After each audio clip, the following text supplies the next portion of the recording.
l'enregistrement. Vous me dites s'il y a un souci, je vérifie, je continue à vérifier. Euh, hop,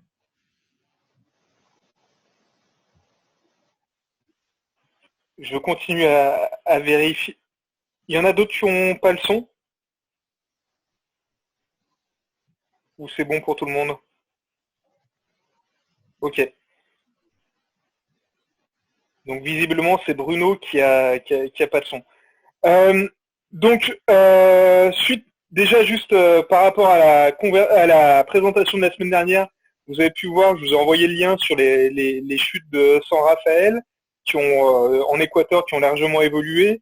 Donc cas typique d'érosion régressive et de génération de nouvelles formes. Et donc une magnifique arche. Donc vous imaginez un peu, c'est les mêmes processus que sur le Ternès que vous avez toujours en photo d'ailleurs avec l'arche ici qui est noyée, mais sauf qu'au lieu que ce soit une cascade de 3 mètres, et ben c'est sur une cascade de 150 mètres avec des dizaines ou des centaines de mètres cubes qui passent à travers.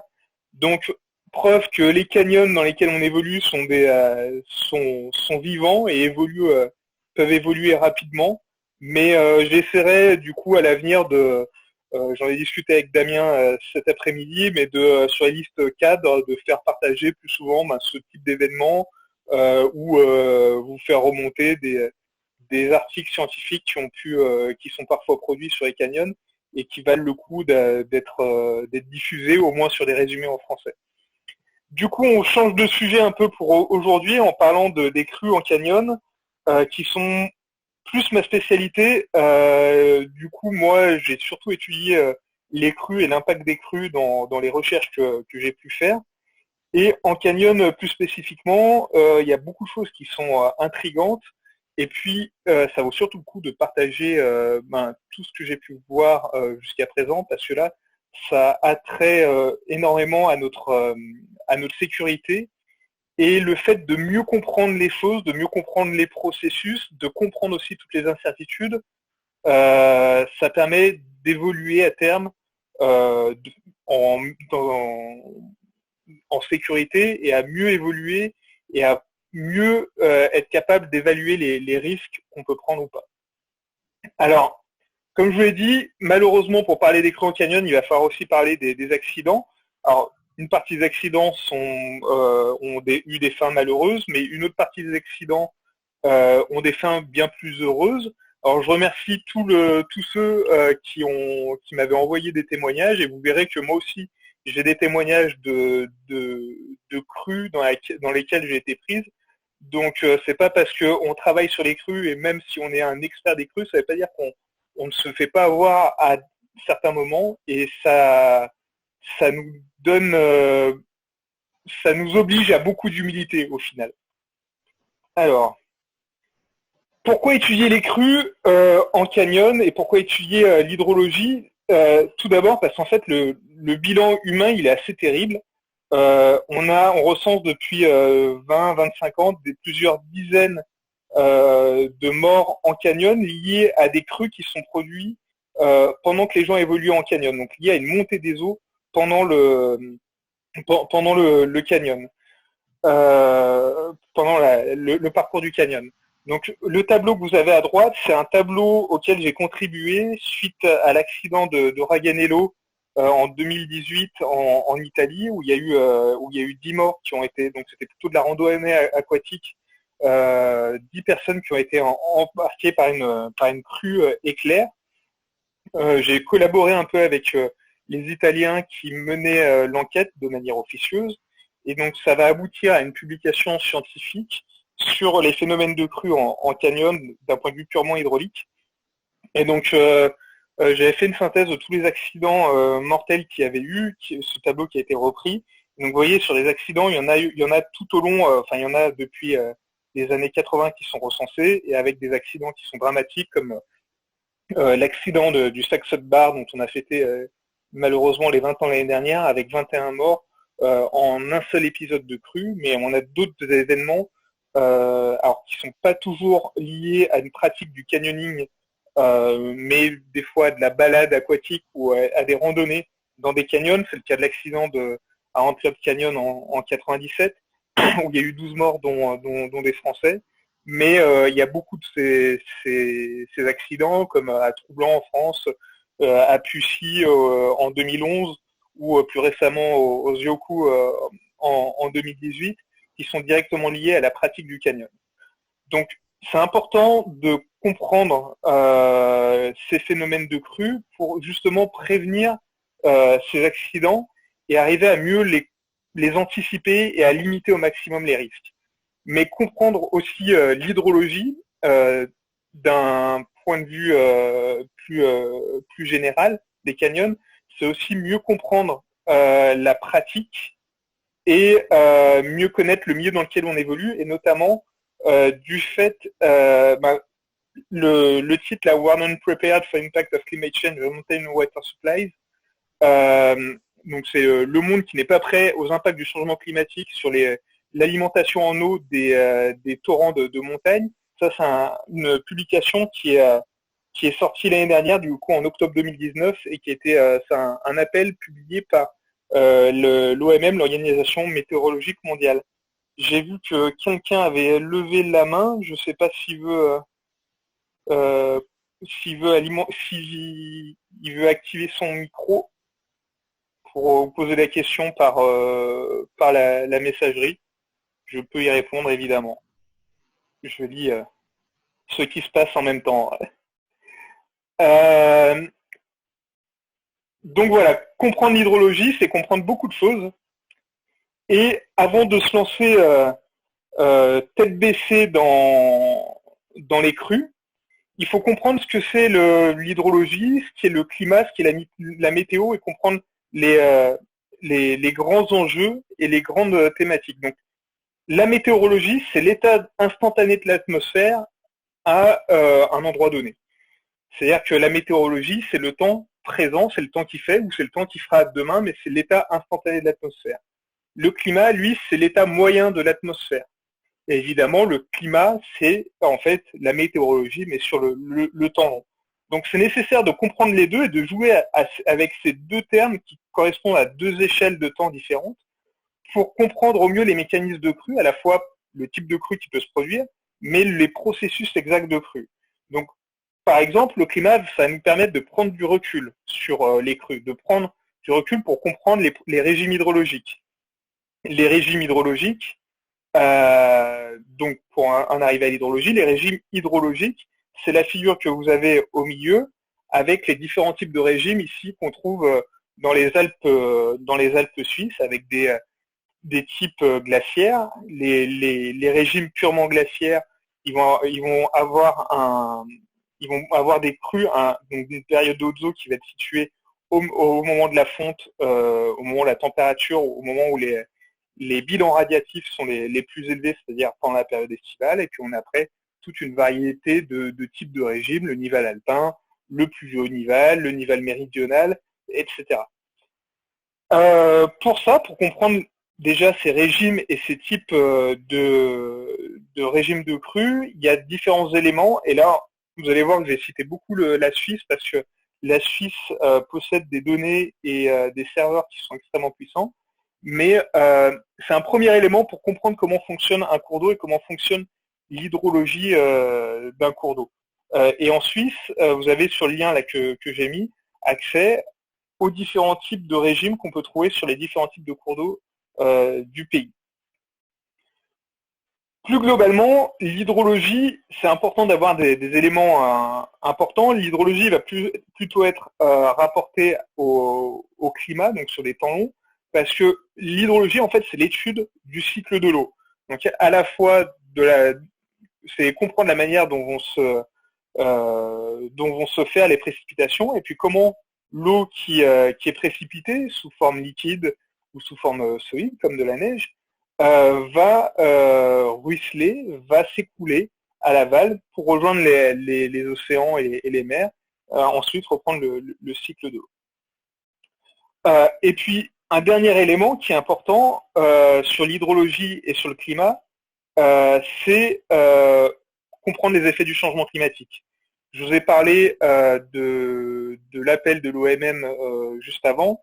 Mais ce qui va se passer sur cette figure que je vous ai mis en bas à droite, des impacts du changement climatique, ici sur les températures, mais sur les précipitations, on va être sur des choses qui vont être de l'ordre qui vont être dans l'idée assez similaire. C'est-à-dire qu'on risque d'avoir des événements qui vont être des événements extrêmes qui vont être de plus en plus fréquents et des changements hydrologiques qui peuvent être assez marqués. C'est des choses qu'on observe déjà sur les quelques mesures qu'on a pu faire sur certains canyons. J'ai pu travailler récemment avec le CDPC 74 pour faire des mesures en amont du barrage de la Bajule sur le canyon de la Diosa, qui est interdit actuellement. Et on a fait une mesure à la fin du mois d'août et une mesure à la fin du mois de septembre. Fin du mois d'août, on avait 400 litres seconde. Fin du mois de septembre, on avait 250 litres seconde. Là où le débit moyen mesuré sur le mois de septembre, sur la période 1970-1990, si ma mémoire est exacte, était de plus de 1,2 mètres cubes seconde. Donc ces ordres de grandeur permettent de montrer, donc c'est des débits les débits moyens sont de l'ordre de 2 à 4 fois plus élevés que les débits qu'on a pu mesurer cette année. Donc c'est pour vous montrer aussi les effets du changement climatique sur les régimes hydrologiques des canyons qu'on peut fréquenter.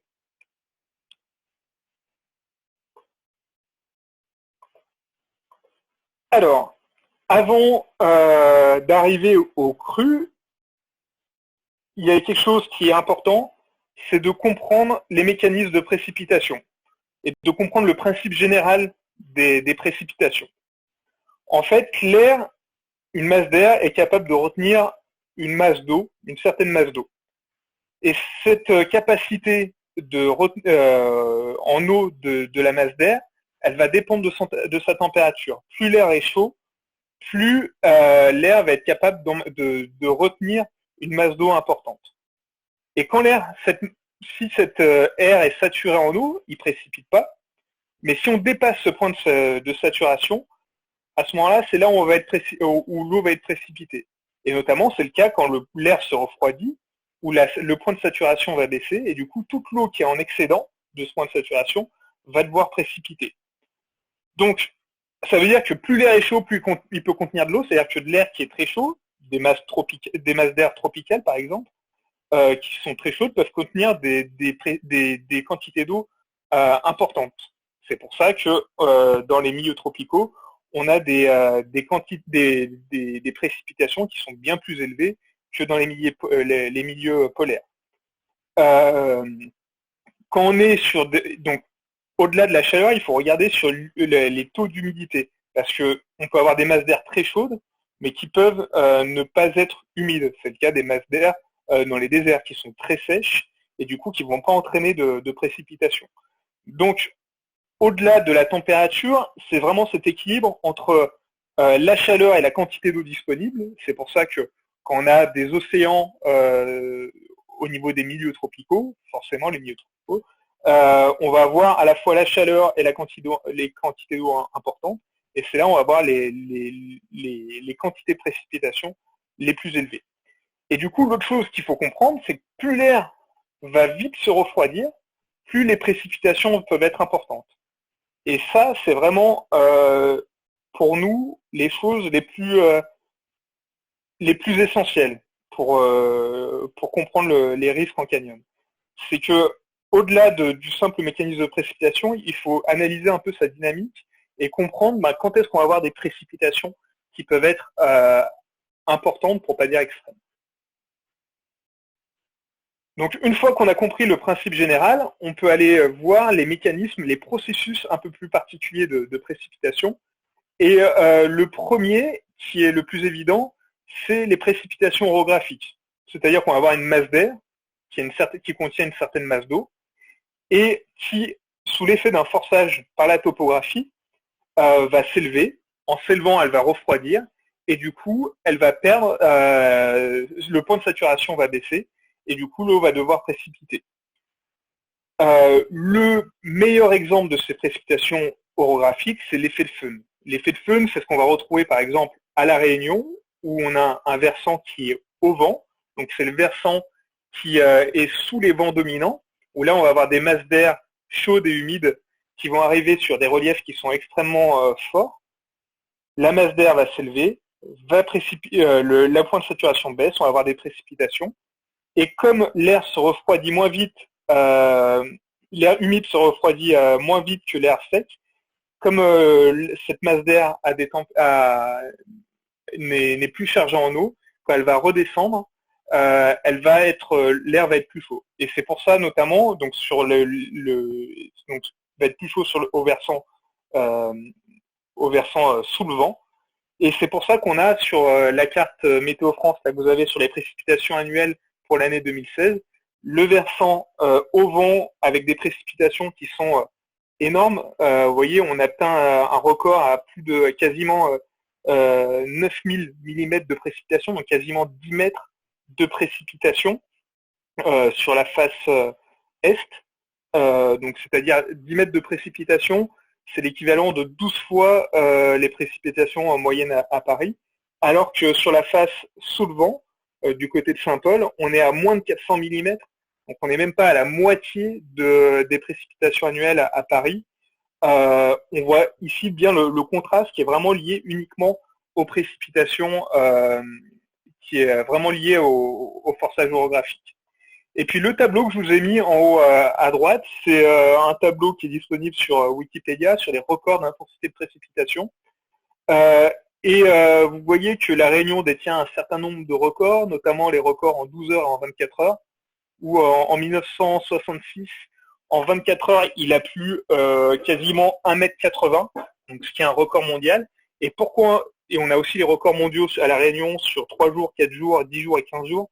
Donc vous vous rendez compte, en 15 jours, 6 mètres de précipitation. C'est l'équivalent, en 15 jours, ils ont eu l'équivalent de ce qu'a Paris en quasiment 10 ans. Et pourquoi on a des records de précipitation à La Réunion? Tout simplement parce qu'à la fois on a ces masses d'air chaudes et humides qui arrivent sur La Réunion, et puis on a un relief qui est extrêmement raide. Et ce que je vous disais sur la diapo d'avant, c'est-à-dire que comme on a un relief qui est très accentué, les masses d'air vont se refroidir très vite, et c'est parce qu'elles se refroidissent très vite qu'on a ces précipitations extrêmement intenses.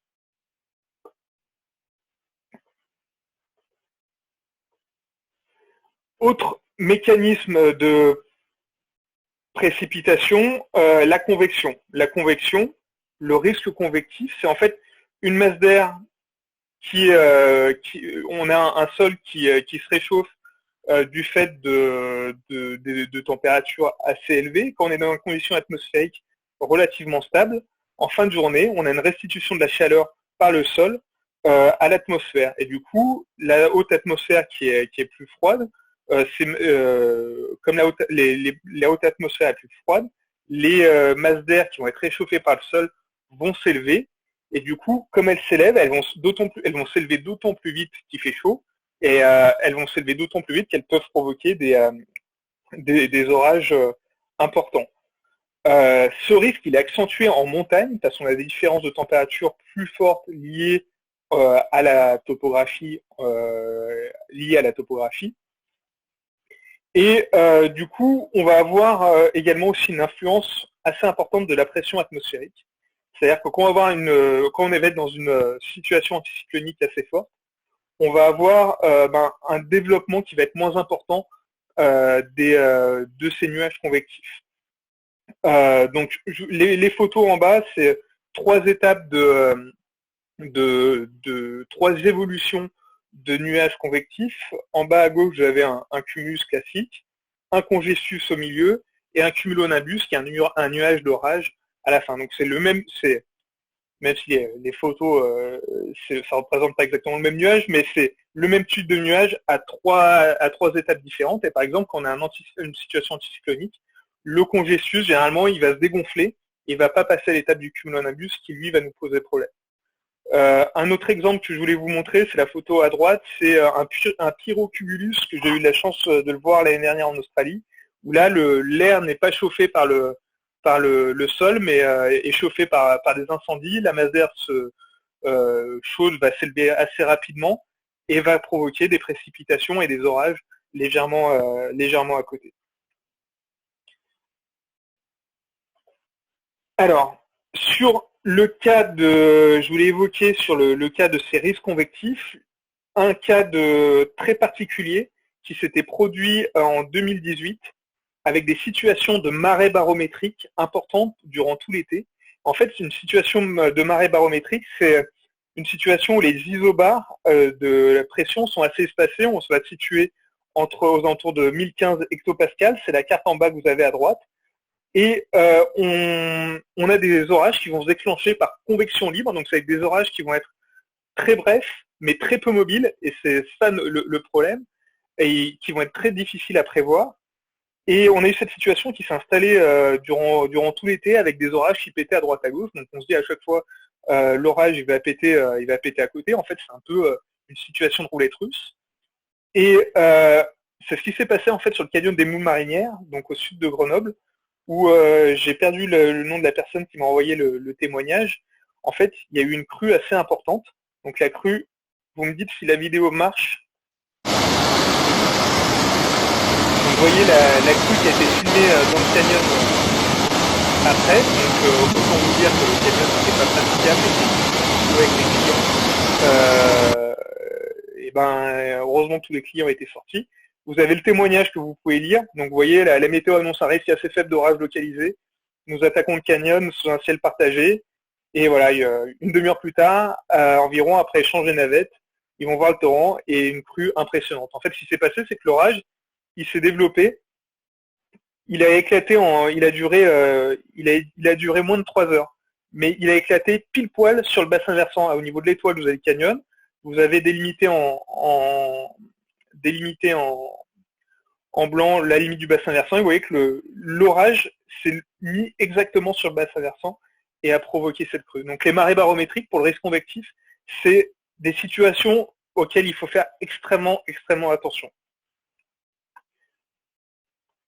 Alors, encore plus impressionnant que la vidéo que je viens de vous montrer, et ça c'est quelque chose qui m'a fait beaucoup, beaucoup, beaucoup réfléchir, c'est que donc la crue que vous avez vue dans le torrent des Moules Marinières, on voit une fois que la crue est arrivée, mais on a eu de la chance sur un affluent un petit ruisseau qui est un affluent des Moules Marinières, il y a l'arrivée de la crue qui a été filmée, et je vous laisse voir la vidéo, vous me dites si elle marche bien, et vous allez voir la façon dont la crue arrive.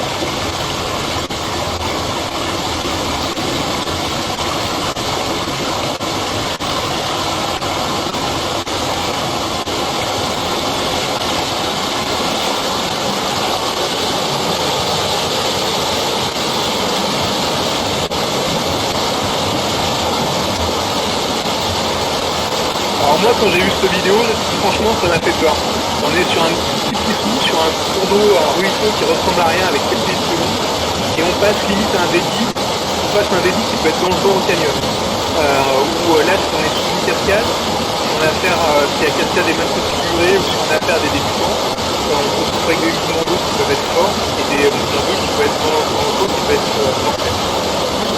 Et surtout la crue arrivée en l'espace de quelques secondes, c'est ça le plus marquant. Et l'arrivée de la crue en quelques secondes, c'est pas lié à la rupture d'un emballage ou la rupture d'un barrage naturel. J'éteins la vidéo. Ou la rupture d'un barrage naturel, c'est vraiment le mécanisme de crue qui fait que cette crue elle arrive en quelques secondes et que l'eau monte. On passe d'un petit pissou à un torrent en crue en l'espace de quelques secondes. Et ça, c'est le plus important. Et s'il y a quelque chose que vous devez retenir de la présentation, c'est vraiment ça. C'est vraiment le mécanisme des crues en canyon qui fait que l'eau monte en quelques secondes. Et c'est ça qui fait le danger des crues en canyon. Alors, sur les mécanismes de précipitation, le dernier mécanisme qui est important à comprendre, c'est les mécanismes qui sont de l'ordre plus dynamique, c'est les confrontations de masse d'air, donc l'arrivée de fronts froids, mais les fronts froids, l'avantage c'est qu'ils sont faciles à prévoir, ou les fronts chauds. Est-ce que la vidéo est toujours coupée, le son de la vidéo avant est toujours coupé là? Donc ces fronts froids ou ces fronts chauds, c'est dynamique aux échelles régionales. sont faciles à prévoir. Par contre, il y a des choses qui sont plus compliquées à prévoir. Et c'est par exemple toutes les problématiques de cisaillement. Donc les cisaillements, ça va être des changements de masse d'air en haute altitude. Et ça, j'avoue que j'ai pas encore j'ai pas encore de réelles compétences pour vous expliquer le fonctionnement des cisaillements. Mais il y a des choses il y a des choses bien plus complexes en fait qui n'en ont l'air à prévoir. Dans les faits, en fait, ces trois mécanismes, les cisaillements, les confrontations de masse d'air, la convection et les forçages orographiques, souvent ils se combinent. Et c'est ça qui est compliqué à comprendre, c'est ça qui est compliqué à prévoir, et c'est pour ça que les météos sont souvent très incertaines dans les régions de montagne en particulier. Là, je vous ai mis un extrait d'une communication, d'un petit article scientifique sur l'analyse hydrométéorologique de la crue éclair de Raganello en 2018, celle qui a fait 10 morts, où dans cet article, ils expliquent bien donc l'approche par modélisation permet de souligner le rôle majeur des facteurs météorologiques responsables du développement d'une instabilité dans la haute atmosphère dans la région. Un rôle important a été joué par le contraste entre les masses d'air humides maritimes et les masses d'air froides dans les endroits plus élevés, et aussi par le forçage topographique, le forçage orographique, et qui a produit des effets de divergence-convergence dans ces régions. Donc, encore une fois, ces mécanismes, je vous ai montré le cas des moules marinières, qui est un cas d'école, mais là, on est, comme ce qui est dit, c'est qu'en fait, les crues, les précipitations intenses, elles sont souvent liées à plein de paramètres, et encore plus en montagne, c'est vraiment compliqué de prévoir exactement et de comprendre exactement ce qui va se passer. C'est pour ça qu'il faut être extrêmement prudent dans les approches hydrométéo qu'on a. Alors, maintenant, on va pouvoir parler un peu plus d'hydrologie. Alors, l'hydrologie et des caractéristiques de bassin versant en introduisant la notion de transfert. La notion de transfert, c'est celle qui permet de comprendre comment on passe de précipitation à un débit. Donc ces notions de transfert, j'avoue que c'est la partie que j'ai pas encore bien développée dans ma présentation et qui mériterait d'être un peu plus complète. Mais ce qu'il faut comprendre, c'est qu'elles évoluent à la fois dans l'espace et dans le temps. C'est-à-dire dans l'espace, c'est-à-dire qu'en fonction des régions, si on a une région aride, comme c'est sur les deux photos à droite que je vous ai montré, ou des régions plus humides, ici c'est une approche dans un des canyons.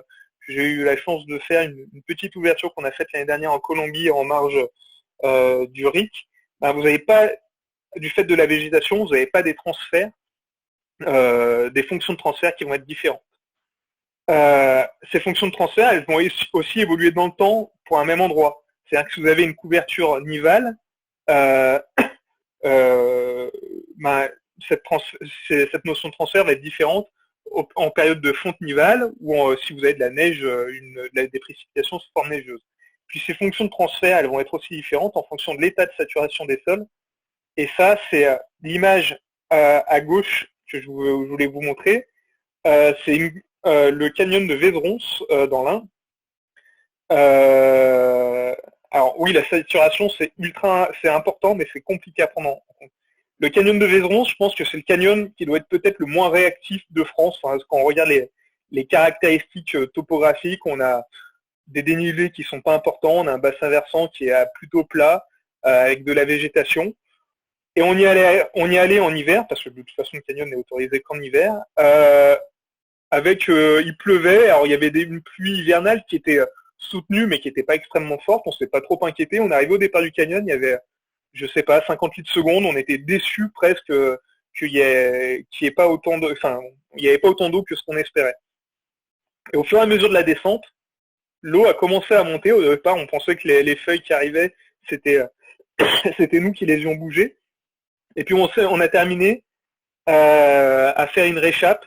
Donc on a réussi à s'échapper du canyon, mais le débit qui avait été multiplié par je sais pas combien, mais il y il y avait plusieurs mètres cubes secondes dans le canyon.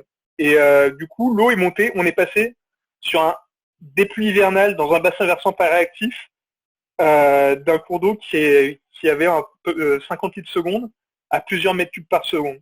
Et ça, pareil, moi, ça m'a fait réfléchir et ça a changé pas mal ma pratique et l'évaluation des risques de montée d'eau en canyon. Bon, il y a moins ces problèmes de neige à La Réunion quand même. Autre problématique qu'on a au niveau des précipitations et sur la réponse hydrologique et d'un point de vue opérationnel, comment on gère cette réponse hydrologique. Donc, ce que je vous dis dans ces notions de transfert, on va parler après de temps de concentration, d'interception, mais en fait, dans les faits, c'est des choses qui sont extrêmement compliquées à prévoir, à modéliser, qui sont moins difficiles à observer. C'est pour ça que c'est important d'avoir des mesures. Et ici, je vous donne l'exemple d'un papier qui a été publié par les Italiens, encore une fois, sur une crue éclair qui a eu lieu dans le nord de l'Italie, sur un bassin versant tout petit, qui fait moins de 10 km². Et donc, pour vous montrer que même sur un bassin versant qui est tout petit, qui fait moins de 10 km², et sur une crue qui est de l'ordre décennal, voire centenal, on a des précipitations en fait qui sont très hétérogènes. Donc, vous voyez le radar des précipitations, la carte au milieu, et vous voyez qu'en fait, les précipitations intenses, elles vont toucher qu'une partie du bassin versant, et on a des sous-bassins versants de quelques kilomètres carrés à peine qui vont réagir de manière différente. Donc, ces notions de réponse hydrologique, elles vont être très compliquées, et c'est pour ça que je pense que nous, canyonistes, 10 km², c'est pas mal, là, ce que je viens de voir, mais c'est pas énorme. On a beaucoup de canyons, la plupart des canyons ont des bassins versants, la plupart des canyons fréquentés ont des bassins versants supérieurs à 20-30 km². Et c'est pour ça qu'en fait, d'un point de vue opérationnel, du coup, pour terminer la phrase, pour nous, canyonistes, ça va être important de se concentrer sur ces précipitations intenses, plus que sur la notion de transfert qu'on pourrait avoir dans les bassins versants. Alors, pour parler quand même de ces caractéristiques des bassins versants et sur les notions de transfert, il y a 2-3 choses que je voulais aborder. Tout d'abord, en fait, sur le bassin versant, pour moi, la chose la plus importante à regarder, c'est les affluents. C'est le réseau hydrographique.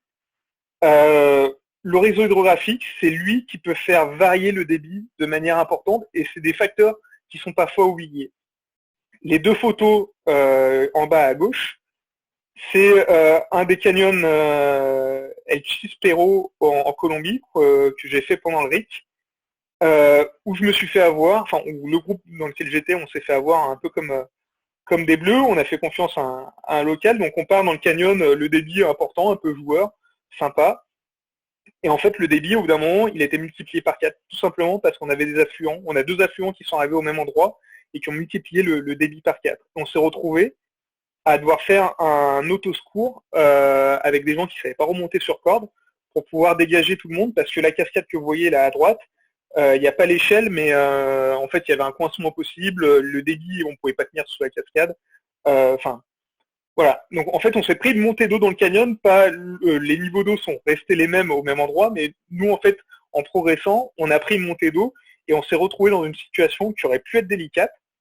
Il y avait quelqu'un qui s'était engagé dans la cascade, je suis pas sûr qu'il en soit sorti, avec des mouvements d'eau qui étaient aussi assez importants au pied de la cascade, mais simplement parce que il y a un réseau hydrographique qui fait qu'il y a des affluents qui apportaient de l'eau. Alors, sur l'étude du bassin versant, ce qu'on va regarder aussi, c'est les tailles de bassin versant qui vont être importantes. Ça, c'est plus pour évaluer les débits avant de se lancer dans le canyon. Alors oui, l'autre exemple sur Takamaka, mais Takamaka, et puis sur les canyons de La Réunion, Langevin, etc., c'est pas du fait d'affluents, mais c'est fait plutôt de résurgences qui ont lieu dans les cascades, CF, la présentation de la semaine dernière. Du coup, pour revenir à mes histoires de bassins versants, souvent il est dit dans les manuels d'hydrologie que la forme des bassins versants influence le type de réponse hydrologique qu'on a en fonction de si on a un bassin versant qui va vite concentrer ou un bassin versant qui est étiré. En fait, quand on regarde ma diapo d'avant là sur la crue en Italie, on s'aperçoit que les bassins versants, en fait, c'est pas forcément la taille du bassin versant, mais c'est vraiment la précipitation dans la façon dont vous distribuez les précipitations dans le bassin versant qui vont influencer le type de crue. Donc en fait, dans les faits, notamment pour nous autres canyonistes, ce type d'analyse de taille et de forme, il est très peu applicable. Par contre, moi, sur la réactivité des bassins versants, il y a un indice que j'utilise qui me permet d'évaluer l'énergie spécifique d'un cours d'eau, l'énergie relative par le relief, c'est l'indice de Melton. Et l'indice de Melton, il se calcule très simplement. En fait, on divise le dénivelé, donc le point le plus haut du bassin versant par rapport au point le plus bas, par la racine carrée de la surface. Et ça nous donne un indice qui permet de comparer la réactivité des canyons entre eux. Donc en fait, plus un canyon est petit, plus il va être réactif. Et plus un canyon va être petit avec un dénivelé important, plus il va être réactif. Cet indice, il faut le prendre quand même avec précaution et il nécessite de multiplier les observations. Et c'est pour ça que peut-être ce que dit Gérard, c'est qu'il devrait être indiqué sur les topoguides, parce qu'il nous permettrait d'acquérir de la donnée et de pouvoir l'interpréter au mieux et de pouvoir l'utiliser de manière opérationnelle au mieux. Mais on se rend compte que les quelques exemples que j'avais faits sur les Alpes du Nord, que voilà, les canyons les plus réactifs, c'est ceux notamment de Haute-Savoie, et les canyons au final les moins réactifs, c'est le Pont du Diable, le Ternez, les Écouges, mais on retrouve dans les canyons les moins réactifs des canyons qui réagissent quand même très rapidement. Du coup, c'est ça, je reste quand même dubitatif sur le caractère opérationnel qu'on pourrait donner à cet indice de Melton, mais en tout cas, ça veut dire être très prudent, notamment si on regarde le canyon de Clévieux, qui fait partie des moins réactifs, sur lequel il y a eu un retour d'expérience sur une crue, et là je remercie vraiment Gus de ce retour d'expérience. Mais on voit qu'il fait partie des canyons les moins réactifs alors qu'il y a des crues subites qui peuvent s'y produire. Alors, dans les caractéristiques du bassin versant, des caractéristiques particulières auxquelles il faut prendre en compte, il y a le karst, la présence d'un karst, et il y a la couverture végétale dont je vous ai parlé, mais il y a surtout la présence d'un karst. Ça, je vous invite à lire le bouquin La crue sous terre qu'a écrit Stéphane Jaillet en 2004 et qui a très bien documenté les crues qui peuvent se produire sous terre. Et on a un très beau témoignage de crues. Alors un très beau témoignage. Ouais, je suis d'accord, Stéphane Jaillet, il faut vraiment se méfier, il a écrit pas mal de conneries aussi. Il y a un super témoignage, et super parce qu'il s'est bien terminé sur une crue qui a eu lieu dans le canyon du Groin, donc le canyon du Groin qui est alimenté entre autres par une résurgence karstique de type vauclusienne, et où Thomas s'est pris une crue avec son ami, alors qu'il faisait beau, qu'il n'y avait pas eu de précipitation les dernières heures, et où il est resté, vous voyez les heures, il est resté plus de 3 heures sur un pied dans la dernière marmite, où l'eau est montée subitement en quelques minutes, en l'espace de 2 ou 3 minutes, il s'est fait prendre dans la vasque, et heureusement pour lui, ils ont pu trouver un abri, et les secours ont été alertés par des riverains, mais ce témoignage qui est disponible, que j'ai pris sur Descente Canyon, il fait vraiment peur. Je vous invite à le lire, de prendre les 2-3 mots-clés. Je pense que si vous tapez crue, groin, Descente Canyon, vous devez le tomber dessus et pouvoir le lire en entier. Mais ce témoignage, moi, il m'a aussi incité à être extrêmement prudent. J'ai d'autres collègues qui ont failli aller dans le Groin et qui sont allés vérifier la résurgence avant. Et la résurgence était en train de monter, du coup ils sont pas engagés dans le canyon, mais ça fait réfléchir, ça nécessiterait d'investiguer un peu plus les questions hydrologiques aussi sur le groin et sur les phénomènes de crue à retardement liés à la présence d'un karst et d'une... alors, on me demande l'eau monte comment. En fait, sur la résurgence qui est en bas à droite, en fait, le système karstique se met en charge et l'eau va monter petit à petit. Et puis au bout d'un moment, elle va arriver, elle va déborder, et il y a un petit affluent, en fait, elle va déborder dans le cours d'eau principal du Groin, et la crue va arriver comme ça de manière subite dans le canyon. C'est pas si loin en amont. La résurgence, en fait, elle est à 2-3 km en amont, mais on peut y aller en voiture assez facilement, elle est accessible depuis le départ. Et la présence de la karst, juste pour terminer, elle est parfois utile, parce que des fois, ça permet de diminuer le débit, et ça, j'en rappelle aux bons souvenirs de Gus et de tous ceux qui étaient présents au stage initiateur et au stage perf de 2014 à Mieuxy, où tout était en crue, le gifre était à 120 mètres par seconde, on avait pu aller notamment au canyon de la Sambuie, qui était un des rares accessibles, parce qu'on avait des pertes karstiques, et parce que du coup le débit était pas et nous permettait de faire le canyon qu'on a pu faire plusieurs fois.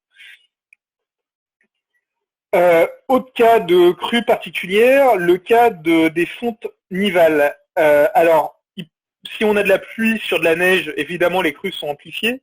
La photo du canyon de la crue du canyon du Ternez en 2018, c'était de la pluie sur neige, mais ça se prévoit.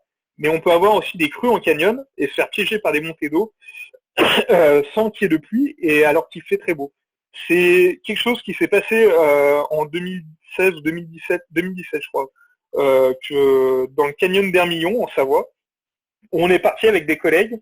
Il faisait beau, le débit était correct, était important, il était joueur, on s'est bien amusé. Et en fait, l'eau a commencé à monter subitement. On s'était posé la question de la couverture neigeuse. Mais vous voyez la carte en bas à droite, le canyon, il se situe en fait à un endroit où on ne voit pas toute la partie supérieure du bassin versant, qui monte à plus de 2700 mètres. Et juste en regardant comme ça, moi je me suis dit c'est bon, avec un collègue on s'est dit c'est bon. On n'avait pas regardé en détail le haut du bassin versant.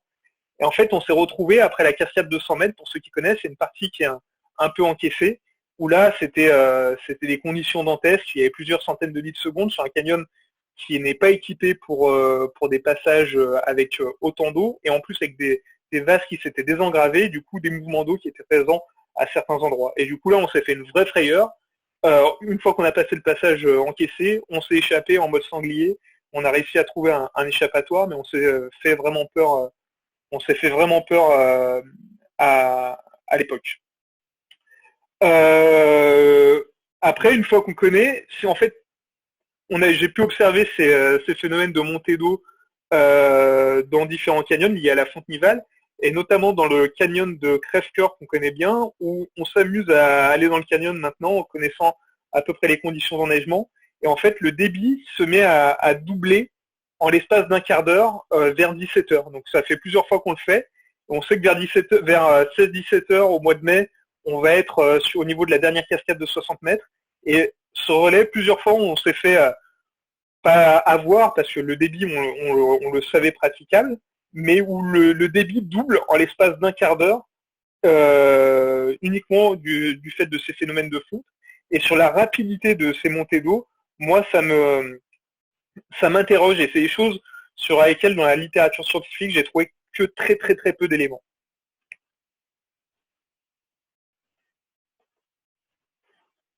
Autre cas particulier, mais qui risque de se poser un peu plus. Alors là, la diapo est un peu pauvre, mais c'est sur la fonte glaciaire qui répond à des problématiques liées à des nouvelles pratiques de canyon, notamment tous les canyons qui ont été ouverts en Suisse et qui sont alimentés par des glaciers. Et puis avec un niveau qui augmente, c'est-à-dire que la pratique se fait de plus en plus tôt dans la saison, et sur lequel il faut faire attention. Il faut faire extrêmement attention de ne pas se faire piéger par des montées d'eau rapides. Alors pour les glaciers, ce qu'il faut savoir, c'est que le pic de débit quotidien, il va se situer en fonction de la taille du glacier entre 18 heures pour les glaciers les plus petits et pour les torrents les plus réactifs, Et pour le cas, par exemple, de la mer de glace, le pic de crue quotidien, il est aux alentours de 22 heures. Donc ça donne à peu près une idée de la fenêtre de tir qu'on peut avoir, mais sur lequel il faut se méfier. Je ne parlerai pas ici des cas particuliers de crues d'origine glaciaire, que sont les ruptures de poches d'eau glaciaire, ce qu'on appelle les GLOF, les Glacial Lake Outburst Flood. Même si cette année, en surveillant le glacier de Tacona, j'ai eu la surprise d'avoir à gérer une crue au 1er octobre liée à une rupture d'une poche d'eau intraglaciaire. Donc c'est quand même des choses dont il faut se méfier parce que les ruptures de poche d'eau intraglaciaire, ça provoque des crues alors qu'il fait beau, que tout va bien, et on a des crues qui sont soudaines et qui peuvent être extrêmement, extrêmement violentes. Les phénomènes d'eau douce les plus violents enregistrés au cours du Quaternaire sont liés à des ruptures de barrages de glace et à des crues d'origine glaciaire. Quand on a ces phénomènes de type-là en Himalaya, je devrais avoir la chance notamment d'aller les étudier sûrement l'année prochaine au Kyrgyzstan avec l'équipe de Bruno Fromento, avec l'association Regard sur l'aventure. Les phénomènes de très grande ampleur se produisent quand même sur des glaciers qui sont très grands, avec des débits qui sont extrêmement élevés, qui ne permettent pas la pratique du canyoning. J'arrive sur les crues détritiques notamment. Alors, autre cas particulier et qui lui va nous intéresser et sur lequel je veux aussi insister un peu, c'est les crues humaines, les crues liées aux ouvrages hydroélectriques. J'ai un très beau témoignage sur l'ouverture du canyon du Grand Pix en Vanoise, fait par les Grenoblois en 96.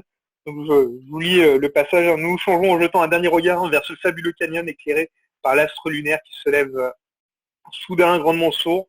Nos visages deviennent livides, nous assistons en direct à la naissance de nouvelles cascades. La vague de crue déferle sur les 700 mètres de dénivelé que l'on vient de parcourir. Le débit passe de 30 litres secondes à plusieurs mètres cubes à la seconde. De trop nombreux passages devaient être noyés. La chance était avec nous, car sinon, comment en échapper? En fait, sur le canyon du Grand Pix, on a une prise d'eau en amont. Et cette prise d'eau permet, parce que le canyon est alimenté par un glacier, cette prise d'eau permet de diminuer le débit et du coup de parcourir le canyon même en été. Le souci, c'est que cette prise d'eau, quand elle est alimentée par un canyon notamment d'origine glaciaire, c'est qu'en été, on a des débits qui sont importants et on a des matériaux, des graviers, des galets qui sont emportés. Et ces graviers, ces galets, il y a des systèmes pour éviter qu'ils passent dans les conduites. C'est ce qu'on appelle les dégraveurs.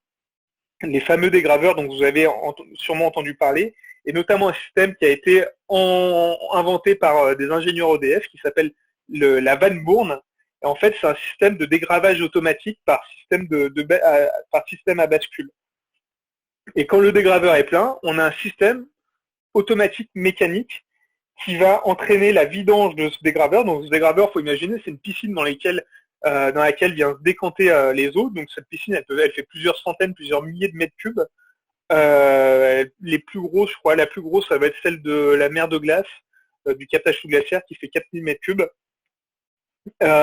Et du coup, quand le dégraveur est plein, on a un système de chasse automatique et toute l'eau retenue dans le réservoir va permettre de chasser les sédiments. Donc il faut savoir que ce système de Van Bourne, donc une prise d'eau, c'est par exemple la photo que vous avez en haut au milieu. Quand vous avez une prise d'eau, il faut être extrêmement prudent, il faut savoir comment elle fonctionne. Si on a un système de Van Bourne, c'est vraiment délicat d'aller évoluer en dessous en toute sécurité. Sauf dans quelques cas. Dans les cas, par exemple, où a priori c'est de plus en plus le cas EDF, où ces systèmes de dégraveurs ont un forçage automatique pour, dans les périodes où il y a peu de transport, ne se déclencher de manière préférentielle que pendant la nuit. C'est le cas, par exemple, à Trait-la-Tête. Donc, à Trait-la-Tête, il ne faut absolument pas, par exemple, s'amuser à y aller pendant l'été. Pourquoi? Parce que même si le débit serait praticable parce que l'eau est prélevée du torrent, en fait, on a un risque de déclenchement du dégraveur qui est trop important parce que le torrent est alimenté par le glacier de Trait-la-Tête, on a du transport sédimentaire et du coup, on peut avoir des chasses quotidiennes. Moi, je me suis pris une fois une ouverture quand je faisais du terrain pendant ma thèse sur le torrent sur l'Aveyron d'Argentière, qui est l'émissaire du glacier d'Argentière. Je me suis pris une ouverture de dégraveur Et là, le débit, il a été multiplié par 5 en l'espace de quelques secondes. Même si le torrent était large à cet endroit-là, je me suis fait une belle frayeur. Donc, le premier type d'ouvrage, et qui est un des plus dangereux pour nous, ça va être la prise d'eau. On a après les barrages, les grands barrages, qui eux vont être un peu moins problématiques, c'est ce type Barberine, Chassezac, où là, les débits sont régulés, on n'a plus qu'un débit réservé dans le cours d'eau, et là, on peut être sûr à peu près que le débit va être stable. Pour revenir au fameux stage de 2014, on était un des autres canyons qui étaient praticables en Haute-Savoie à cette époque-là, c'était le canyon de Barberine, parce que le débit est uniquement régulé par le barrage. Et que tant que le barrage ne déborde pas, tant qu'il n'y a pas un risque de débordement du barrage, le risque est très limité. Le seul risque serait ce qui s'appelle le coup de bélier, c'est-à-dire que si on a un arrêt brutal des systèmes de turbinage, en fait, on a une cheminée de mise en sécurité et l'eau qui n'est pas turbinée vient cracher directement dans le torrent, même si de plus en plus, ces coups de bélier, ils essayent de les évacuer dans un endroit un peu différent des canyons à l'aval. Et puis, un dernier type d'ouvrage qui va être un peu intermédiaire. Alors, il y en a d'autres des ouvrages, mais là, je vous donne les principaux. Et qui sont les plus traîtres et sur lesquels il faut qu'on doit faire vraiment attention, c'est les barrages prises d'eau. En fait, les barrages prises d'eau, c'est un mix entre le barrage et la prise d'eau. C'est-à-dire que on va avoir une retenue avec un barrage, mais cette retenue, elle va être d'une capacité très limitée. Et le principal risque n'est pas une ouverture de dégraveur, parce que là, le dégraveur, en fait, c'est des chasses qui se font plutôt annuellement, mais c'est d'avoir un arrêt de production et d'avoir un débordement du barrage. Et de se retrouver dans le canyon avec un débit dans le canyon qui soit équivalent au débit rentrant. C'est le cas sur la Diose, c'est le cas sur lequel je vous ai dit je travaillais, c'est le cas du Furon, pour lequel le problème a été réglé avec un accord à EDF. Sur le Gifre et sur les canyons de l'Écho, c'est la même chose, mais c'est le cas aussi, la semaine dernière, quelqu'un l'a évoqué, au canyon de Gondo, à la frontière italo-suisse. Alors là, ce qui se passe, par exemple, sur le canyon de Gondo, c'est que on a une retenue, un barrage prise d'eau qui est en plus alimenté par des captages qui viennent d'autres bassins versants. C'est-à-dire que le débit rentrant dans le barrage, il est de l'ordre de plusieurs mètres cubes, de 5 à 10 mètres cubes secondes. Alors que dans le canyon, on a quelques dizaines, quelques centaines de litres secondes. Donc, ce qui permet la descente tranquille.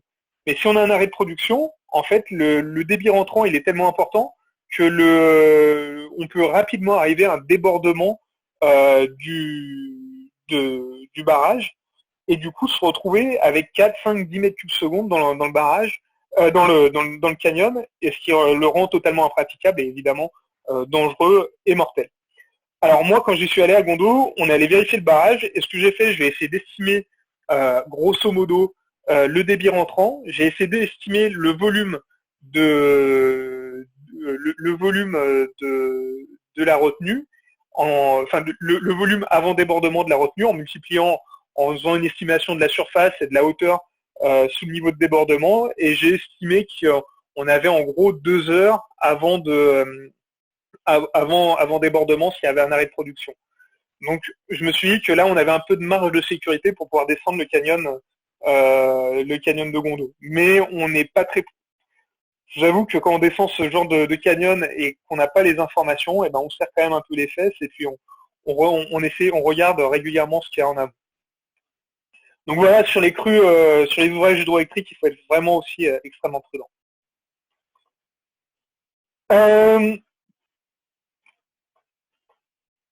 Du coup, je vous ai parlé du coup des crues particulières, de comment les crues pouvaient se former. Maintenant, il y a aussi un problème, c'est qu'en fait, on associe trop souvent l'hydrologie à l'hydraulique.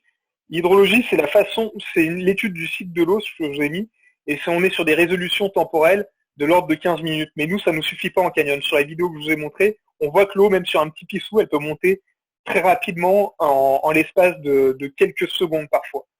Et pour ça, il faut aller à une autre échelle, c'est aller dans l'hydraulique, c'est d'étudier la façon dont un fluide va se comporter et comment la crue va arriver.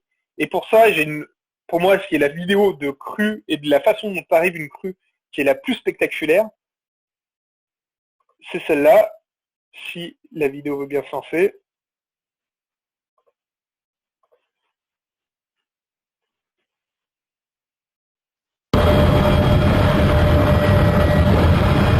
Alors, la vidéo, elle est à Hawaï, donc sur des conditions similaires à la Réunion. Et vous voyez comment, sur des cascades, sur des beaux canyons qui seraient à ouvrir,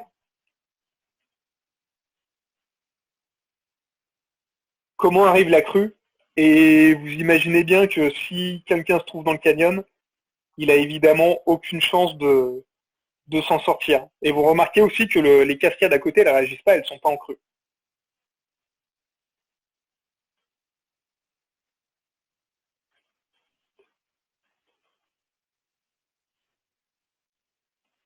Donc, pour nous, ça va être important d'intégrer ces notions d'hydraulique. Donc, vous voyez, la crue, elle est juste fabuleuse. Enfin, cette vidéo, elle est vraiment extraordinaire, je trouve. Hop, je vais revenir à ma présentation. Alors oui, exactement. C'est ce qui s'est passé sur la vidéo. C'est exactement ce qu'on a sur le phénomène de Sainte-Suzanne. Enfin sur les crues de Sainte-Suzanne qui ont déjà fait plusieurs accidents, dont le dernier en 2016, il me semble, où il y a eu 2 décès malheureusement. En fait, sur ces phénomènes de crues, il semble pas que ce soit l'effet d'entonnoir. C'est plutôt la manière dont vont se comporter le fluide. Alors là, je vais vous donner que des hypothèses de travail, en fait, sur lesquelles on suppose que les crues vont arriver. C'est, en fait, quand on a des écoulements, les premiers écoulements qui vont arriver, ils vont être freinés par toute la rugosité du lit, par tous les cailloux, les galets. L'écoulement, il est ralenti par la rugosité du lit. Et l'eau qui va arriver par-dessus, elle va glisser sur l'eau qui est déjà en place et qui a recouvert toute cette rugosité. Et du coup, elle va dépasser elle va dépasser le fond de crue et elle va se mettre à ralentir. En fait, on va avoir un peu un effet de piston et ce qu'on va avoir, c'est un raidissement du front de crue.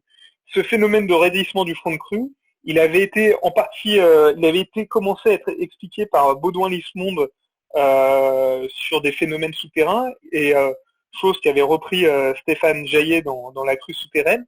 Mais je pense qu'ils sont la clé de la compréhension de ces phénomènes de crue brutale, qui sont encore une fois pas liés à des vidanges de barrages naturels ou à des ruptures d'embac, et qui sont vraiment liés à des phénomènes à l'hydraulique, à la façon dont se comportent les fluides dans un cours d'eau de montagne. Et ça, c'est extrêmement important à comprendre parce que là, on voit très bien que même si on est le meilleur technicien, sur une crue comme ça, on ne peut pas réagir. Sur Sainte-Suzanne, ce qui s'est passé, c'est à Sainte-Suzanne, le canyon est très ouvert, très évasé, on peut s'échapper à chaque obstacle, mais les 2 malheureux qui se sont fait prendre en 2016, ils n'ont pas eu le temps de réagir tellement la crue est arrivée de manière soudaine.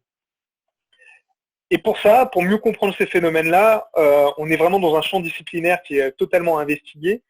Il devrait y avoir un premier papier celui qui reprend là, le tableau des accidents que je vous ai montré sur la première diapo, qui devrait être publié, où là, ils arrivent un peu à expliquer ces phénomènes de crue soudaine, en anglais de surge wave, par des phénomènes aussi de micro-vaguelettes qui sont assez complexes. Mais là, on est vraiment sur de l'inconnu, et là, il nous faut de la mesure, et là, il nous faut de la donnée pour mieux comprendre un peu ces phénomènes.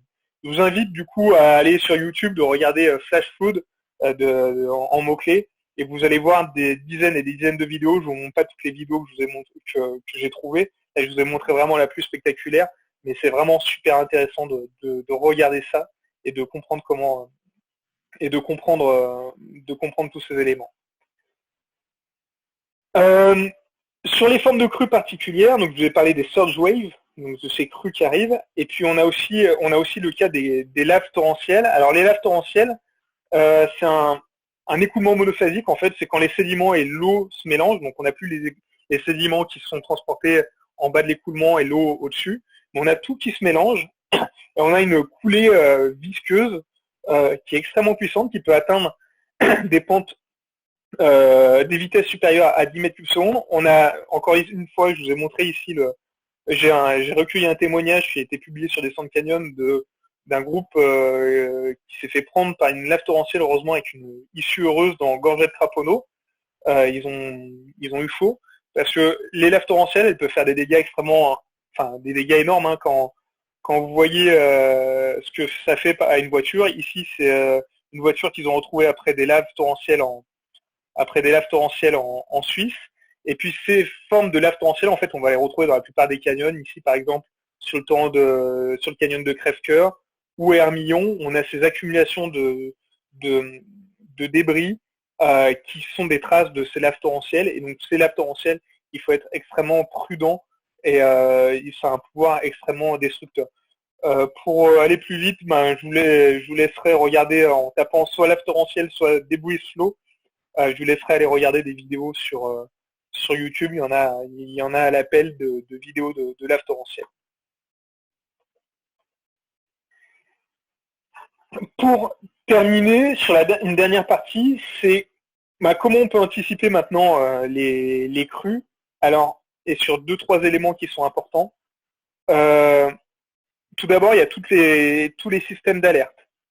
Alors, les systèmes d'alerte, il faut regarder Vigicru, il faut regarder les vigilances météorologiques.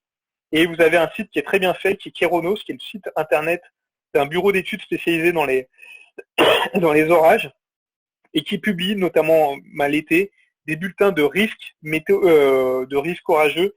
Et moi, je reconsulte systématiquement ces bulletins de risques, parce qu'ils sont la synthèse des prévisions météorologiques spécifiques pour les risques orageux et sur les risques forts. Le souci, c'est qu'en fait, sur ces problèmes d'alerte, c'est que c'est pas le niveau orange qui est le plus dangereux. Parce que le niveau orange, tout le monde fait attention et quasiment personne ne va en canyon. Même s'il y a 2-3 choses qui seraient à redire, mais j'y passerai pour cette présentation pour aller un peu plus vite. Le problème, c'est qu'en fait, le niveau le plus dangereux, c'est le niveau jaune. Parce que là, on se dit, en fait, c'est pas grave, il n'y a rien qui se passe. Mais c'est là où on a les instabilités non prévues, c'est là où on a les phénomènes très localisés, c'est là où on a les phénomènes rapides, et c'est là où on a les phénomènes complexes. Donc en fait, à partir du moment qu'on on va pratiquer dans un endroit qui est en vigilance météo jaune, il faut être extrêmement prudent. C'est pas parce que la vigilance est au jaune que le phénomène va être d'intensité modérée. C'est que le risque global va être d'intensité modérée, mais il faut faire attention parce que c'est là où il y a des phénomènes météorologiques qui peuvent passer entre les mailles du filet.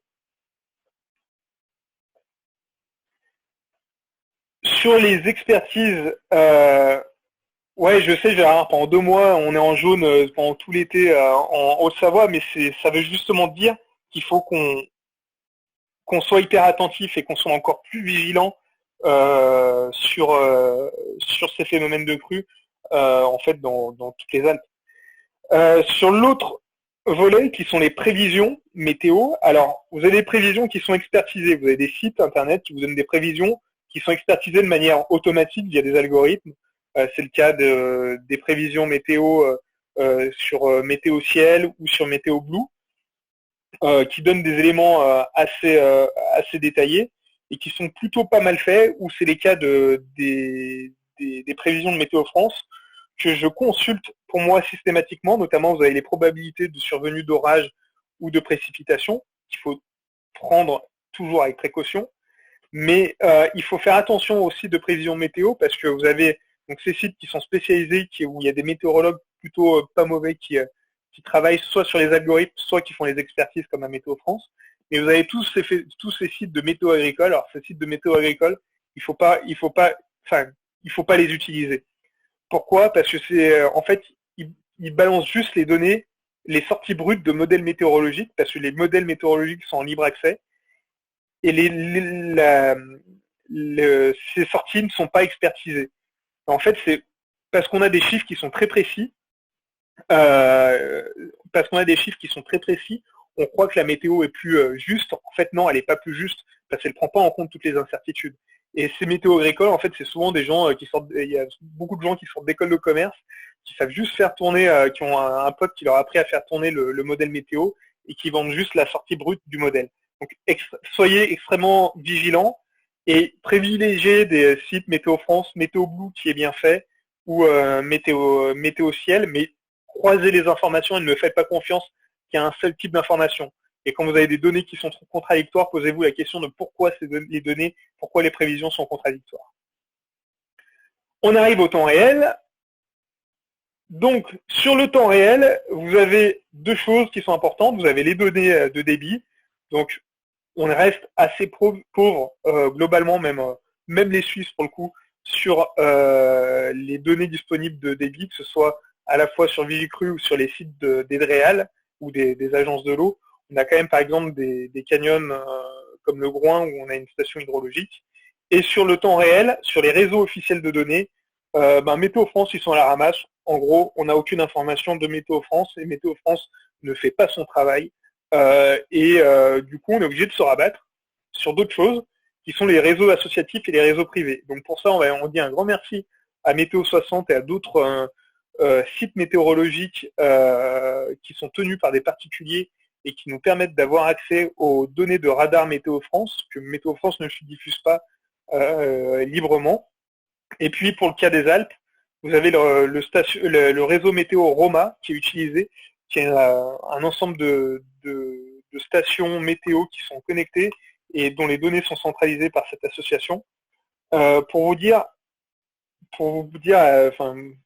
à quel point je suis agacé par Météo France, c'est que même sur des boîtes privées, des grands groupes privés qui gèrent certains chantiers, pour les situations en temps réel et pour les données météo, ils vont même pas voir Météo France tellement c'est compliqué d'avoir les données, ils vont directement sur le réseau Roma. Donc même pour la gestion de travaux pour la collectivité territoriale, les données Météo France sont pas utilisées, on est obligé de passer par Roma. Alors après, je connais pas tous les sites internet en particulier, Infoclimat, je me souviens plus, mais là je vous donne l'essentiel des sites. Ce que je vous dis, c'est d'essayer d'aller voir le réseau Roma, Météo 60, Météo Ciel qui est très bien, pour d'autres raisons, Météo Blue et Kéronos aussi, extrêmement important. Et puis enfin, vous avez les prévisions expertes, c'est vous dont vous pouvez faire les prévisions, et là, pour ça que là, j'aurais insisté sur le modèle, sur Météo Ciel qui permet d'avoir accès qui met en les runs de différents modèles. Donc vous avez des modèles à maille fine, des modèles globaux. Ouais, donc pour revenir, les modèles de Météo France, les données de Météo France, c'est fiable, mais payante, ça devrait pas l'être. C'est un service public, on devrait avoir accès librement à ces données, parce que là, les données, en fait, elles sont pas du tout utilisées. Donc on est obligé d'aller sur des sites comme Météo 60, où vous avez deux modèles, un modèle qui va être extrêmement précieux, notamment pour le jour du canyon, où vous voulez faire le canyon, c'est le modèle Arome. Donc le modèle Arome qui est diffusé qui a été créé par Météo France et dont le modèle, lui, est diffusé librement et elle peut être repris par certains sites internet. Et là, vous pouvez donc, par exemple, sur le modèle Arome, vous avez les prévisions de précipitation. Donc vous pouvez voir les quantités de précipitation chiffrées avec des cartes qui ont des résolutions assez élevées. Et donc c'est des modèles de court terme qui prennent en compte ici la topographie. Le modèle Arome, c'est pour ça qu'il est extrêmement intéressant, c'est qu'il prend en compte la topographie et il permet d'avoir une image qui est beaucoup plus fine de ce qui va se passer. Mais ce qui va être important, c'est de croiser l'ensemble de ces modèles. Notamment, c'est ce que fait Météo Blue. Donc sur Météo Blue, ils mettent la sortie de tous les modèles. Et du coup, vous pouvez voir la sortie de tous les modèles. Donc si tous les modèles sont concordants vers des pluies extrêmement intenses, là, il n'y a pas de souci. Si vous avez des modèles qui sont discordants, là, il faut se poser la question. Si vous avez des modèles qui vous disent il fait beau et puis l'autre il va y avoir des pluies, précipitations, là, vous pouvez vous poser des questions. Puis dans les sorties de ces modèles, on a un élément qui est extrêmement important, c'est le MUCAPE. Le MUCAPE, alors c'est Most Unstable Capacity, j'ai plus le nom exact, mais c'est ce qui permet, en fait, le MUCAPE permet de quantifier les instabilités. Et donc vous voyez ici les instabilités, vous avez un tableau d'interprétation des instabilités, et à partir du moment où on dépasse les 1000 joules par kilogramme, on va être sur des instabilités fortes qui sont susceptibles de produire des phénomènes orageux importants. Et vous allez voir, si vous regardez dans le MUCAPE les cartes de prévision du MuCape l'été, que ces valeurs de 1000 joules par kilogramme, on les dépasse très très souvent. Et surtout, ce qui va être intéressant avec ce MuCape, c'est qu'on va pouvoir avoir une heure, ça va nous indiquer, donc vous voyez, sur les animations que vous pouvez avoir sur les sorties des modèles, ça vous indique de l'heure à l'heure à partir de laquelle le MuCape devient important. Donc ça vous permet, et il faut rester encore une fois très vigilant parce que ça reste des prévisions, et une prévision est beaucoup, il y a beaucoup d'incertitudes autour des prévisions, mais ça permet de restreindre un peu les fenêtres de tir qu'on a. Donc si on voit par exemple que le MuCape devient très important à partir de 16 heures, on sait qu'à 16 heures, il faut absolument être sorti du canyon, et il faut prévoir une marge de sécurité. Donc c'est être sorti du canyon à partir de 14-15 heures, mais en gros on va pas aller en canyon à partir de cette heure-là. Donc voilà, sur les prévisions météo. Sur les prévisions météo, juste un dernier élément sur ce que font notamment les Suisses, où vous avez sur les stations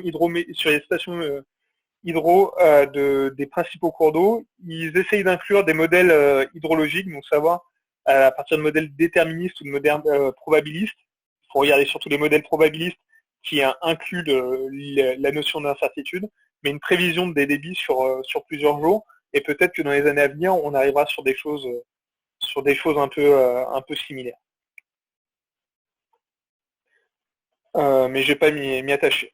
Dernier élément sur la prévision des crues et sur la prévention des crues, c'est repérer des indices de crues dans les canyons. Et ça, je vais vous faire appel à des photos que je vous ai montrées la semaine dernière, sur la présentation de la semaine dernière. C'est-à-dire qu'il faut repérer à la fois les formes de récurrence des crues et les formes d'intensité des crues. Donc quand vous avez des cours d'eau qui sont adaptés au gabarit des crues, donc encore une fois les fameux galets roulés de Takamaka, ou qui laissent imaginer la puissance d'une crue, ou le gabarit de Takamaka, ou le gabarit des canyons de Clareto et de Marderello, ou ici sur le canyon du Charvetan l'année dernière, où on avait des traces de crues toutes fraîches. Ça permet d'avoir des indices sur l'intensité des crues. Pareil sur l'amarrage que je vous avais montré dans le canyon d'Hermillon, ça vous laisse, ça donne un indice sur l'intensité des crues. Ici, l'intensité des laves torrentielles, c'est se dire que les laves torrentielles, en fait, elles montent très très haut dans le canyon. Pareil sur le canyon de Crève-Cœur, sur les traces de laves torrentielles, ça nous permet de se dire, bah voilà, il y a des traces de laves torrentielles dans le canyon. Donc c'est un canyon qui est susceptible de réagir de manière assez violente. Donc il faut être très vigilant, surtout s'il y a un risque de orageux qui est marqué. C'est des choses que moi j'ai déjà mis en application. Pour revenir au RIC en Colombie, donc le canyon dans lequel on a fait l'ouverture, vous voyez le canyon, la végétation qui est très proche.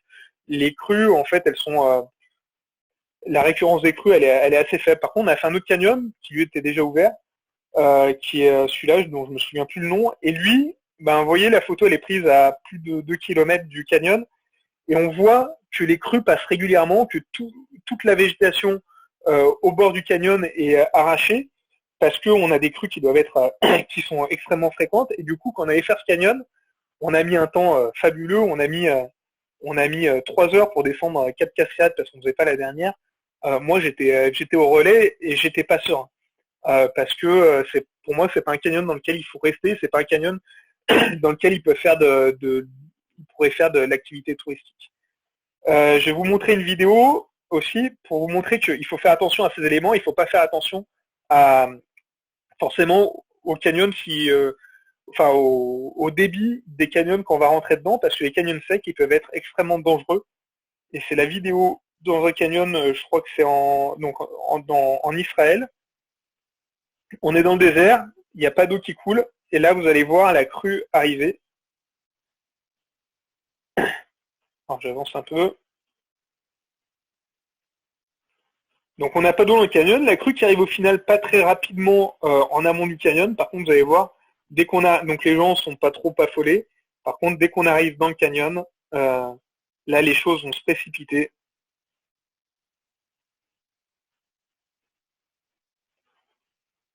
Et vous vous doutez bien que, vu le débit, vu les quantités d'eau, quelqu'un qui serait dans le canyon, il aurait quasiment aucune chance de s'en sortir.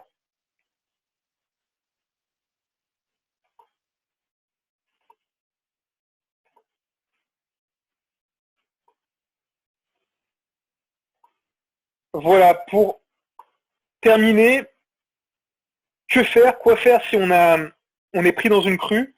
Pour moi, il y a 2-3 choses qu'en fait j'ai retenu de tout ce que j'ai un peu appris.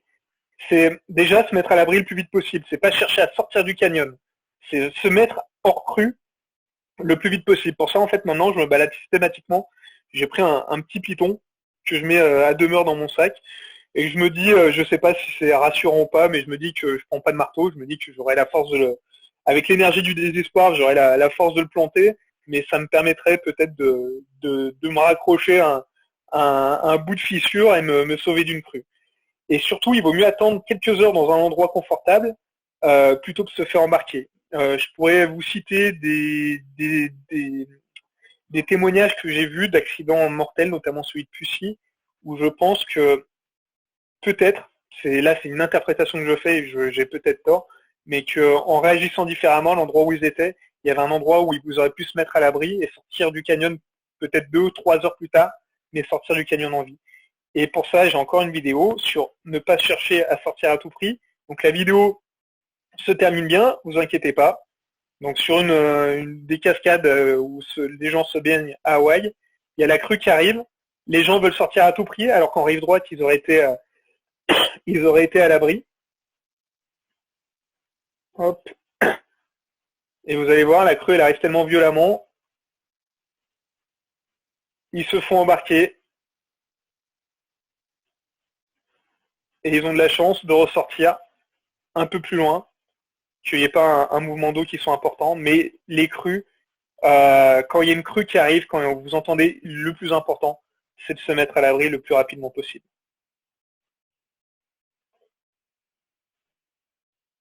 Voilà, et puis du coup, apprendre à savoir à faire un point chaud, ce qui est primordial pour pouvoir rester quelques heures au sec pendant le temps que la crue passe. Pour terminer, pour résumer, on connaît encore peu de choses sur la façon dont arrivent les crues en canyon, et c'est encore un champ disciplinaire à investiguer.